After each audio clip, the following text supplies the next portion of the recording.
vídeo vamos falar sobre os capítulos 17, 18 e 19 de 1 Crônicas. E a nossa pergunta no último vídeo foi: mesmo que ouvimos pessoalmente a voz de Deus, por que precisamos de ouvir a palavra dos profetas, ou de profetas?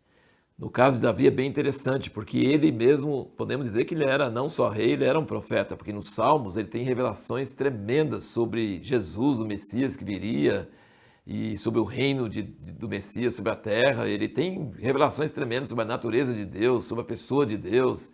Ele ouvia mesmo a voz de Deus, mas os profetas foram muito importantes na vida dele. Veja bem, tem um princípio muito importante aqui, é o seguinte: a pessoa que se envolve com administração, com governo, com guerras, ela não é dedicada exclusivamente para ouvir a voz de Deus. Então ela pode até ter um contato com Deus, mas ela precisa de pessoas que são mais dedicadas, que são mais voltadas a isso para dar entrada na vida dela para coisas importantes. Veja como os profetas foram importantes na vida de Davi.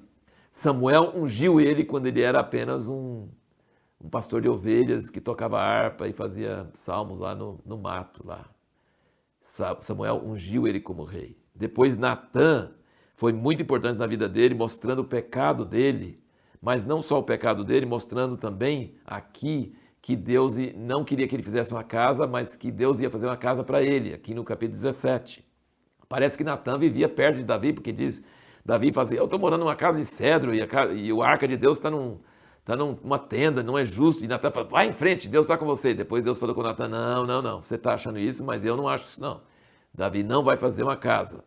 Então, e depois no fim você vai perceber que Natã foi muito importante para não deixar que outro filho de Davi reinasse. O Adonias queria reinar e Natã foi lá alertar Davi sobre isso. E ungiu Salomão. Natã e Zadok, os sacerdotes, ungiram Salomão como rei. Então Natã foi importante na vida todinha de Davi, foi muito importante, muito fundamental a entrada dele, o parecer dele, as palavras de Deus que veio para Davi, aqui no capítulo 17, é um dos pontos mais altos da Bíblia, como nós citamos antes, né?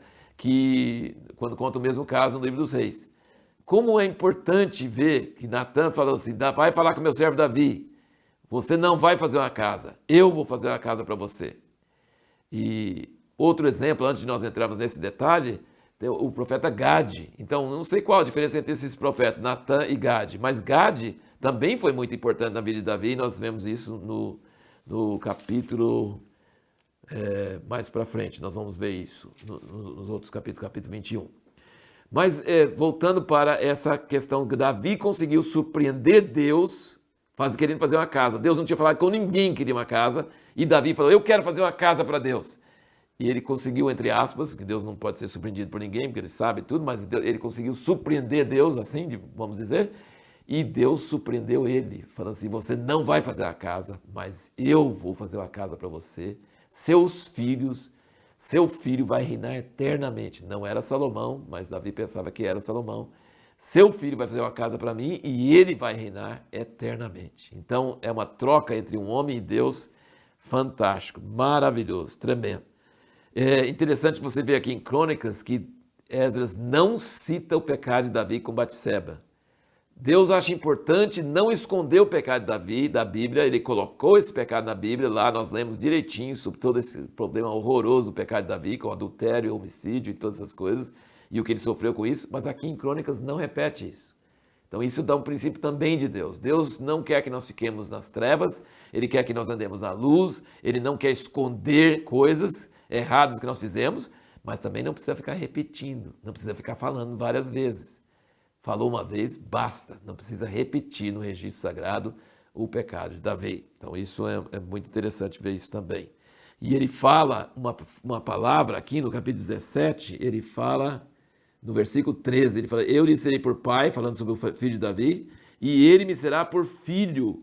E a minha misericórdia, no original é hesed, aquela palavra de benignidade que citamos no outro vídeo, não retirarei dele, como a retirei daquele que foi antes de ti, mas o confirmarei na minha casa, no meu reino, para sempre, e para sempre o seu trono será firme. Então depois, no Salmo, você vai notar essa palavra: fiéis misericórdias prometidas a Davi. Significa que Deus vai cumprir essa palavra, independentemente dos merecimentos dos filhos de Davi.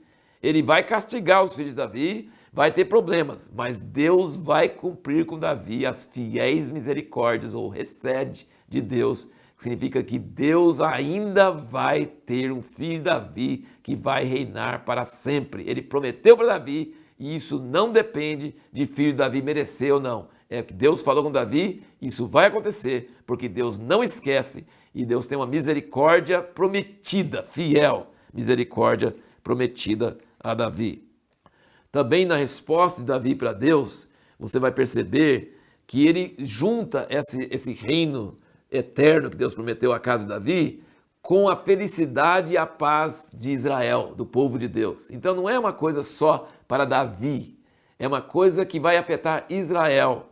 E esse filho de Davi, que não é Salomão, mas é Jesus, Salomão foi uma figura, mas Jesus é o cumprimento, que vai reinar para sempre e vai trazer paz para Israel. Israel nunca mais será expulso da sua terra e reinará para sempre. Então Davi sempre entendia que não era uma coisa pessoal, não era uma coisa só para Davi pessoalmente, mas que a promessa de Deus para Davi sobre a descendência dele, sobre a casa dele, era algo que ia trazer um reino de paz eterno para Israel.